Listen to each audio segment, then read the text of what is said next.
अब दुकान वाले को क्या मालूम कि हमारी दुकानिया में भगवाने घूम रहे हैं भिखमंगा बन के है। जज साहब जो वृंदावन वाले थे वो क्यों विरक्त हो गए? पत्नी ने कहा कि अरे भाई चलो, एक एक केवट की गवाही देने के लिए भगवान गवाह बन के चले गए थे कोर्ट में। केवट ने सेठ का रुपया लौटा दिया था।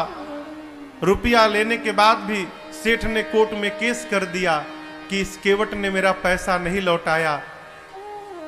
जज साहब ने केवट से पूछा कि तुमने रुपया लौटाया तो वहां पर कौन था?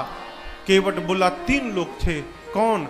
सेठ जी, मैं और मेरे राम जी थे, मेरे रघुनाथ जी थे वहां पर।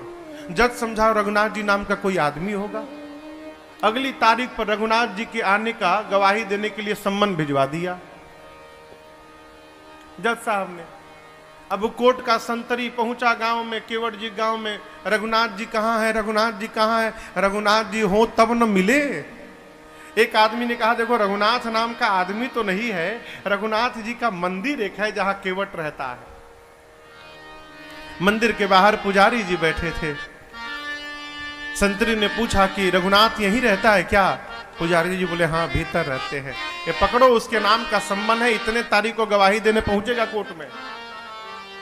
अब पंडित जी सोचे जब भगवान गवाह बनने के लिए तैयारे हो गए हैं तो हम कौन होते हैं बीच में रोकने वाले।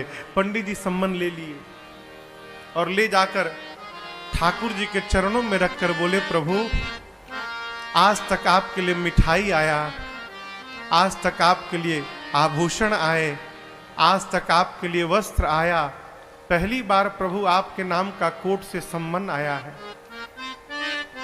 और बहुत विश्वास करके उस केवट ने जज के सामने आपका नाम लिया होगा प्रभु, उसका विश्वास टूटने मत दीजिएगा। जिस दिन तारीख थी ना उस दिन पंडित जी सबसे सुंदर कपड़ा ठाकुर जी को पहनाए।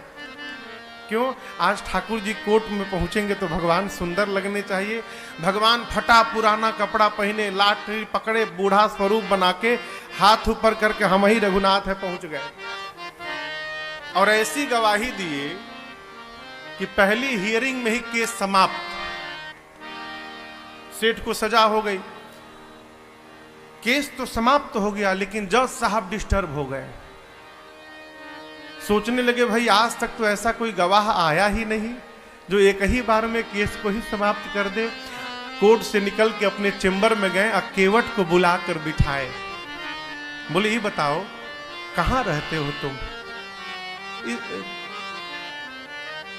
रघुनाथ जी के मंदिर में मैं रहता हूं। तो जज साहब बोले कि जो रघुनाथ आए थे? बोले जी जी। तो उनको लगा कि वो मंदिर बनवाए होंगे। तो जज साहब बोले लेकिन तो गरीब लग रहे थे और लग नहीं रहा था कि वो मंदिर बनवाए होंगे।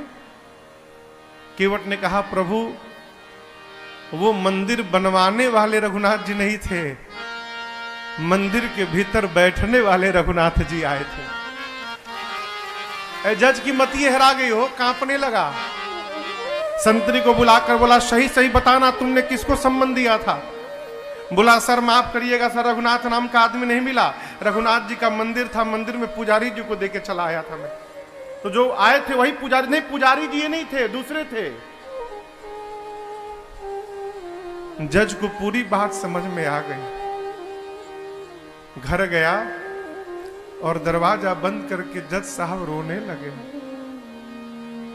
पत्नी ने आकर पूछा क्यों रो रहे हो? पूरी बात बताए। पत्नी ने कहा इसमें रोने की कौन सी बात है? अरे मान लो धोखे में ही दर्शन हुआ, तुम तो भाग्यशाली हो, तुमको दर्शन तो मिला, नाचना चाहिए। बोले इसलिए नहीं रो रहा हूं कि राम जी चले गए, इसलिए नहीं रो रहा हूं, मैं इसलिए रो रहा हूं अरे कुर्सी पे बना जज मैं बैठा रहा, जगदीश खड़े समझाते रहे। जिनकी अदालत में पूरी दुनिया जाकर खड़ी होती है, आज उनको मैंने अपनी अदालत में खड़ा कराया। ऐसा वैराग्य चढ़ा हो जज साहब को, उसी समय रिजाइन दिए। सब घर परिवार छोड़कर चले गए वृंदावन। और ऐसा कहते हैं जब तक थे कभी बैठे नहीं वृंदावन में, खड़े रहे। लोग कहते थे बैठते क्यों नहीं आप? बोले मेरी यही सजा है, मैंने भगवान को अपनी अदालत में खड़ा करा के रखा था, अब मैं भगवान के धाम में जब तक जीवित रहूंगा तब तक मैं खड़ा रहूंगा, अब मैं बैठूंगा नहीं।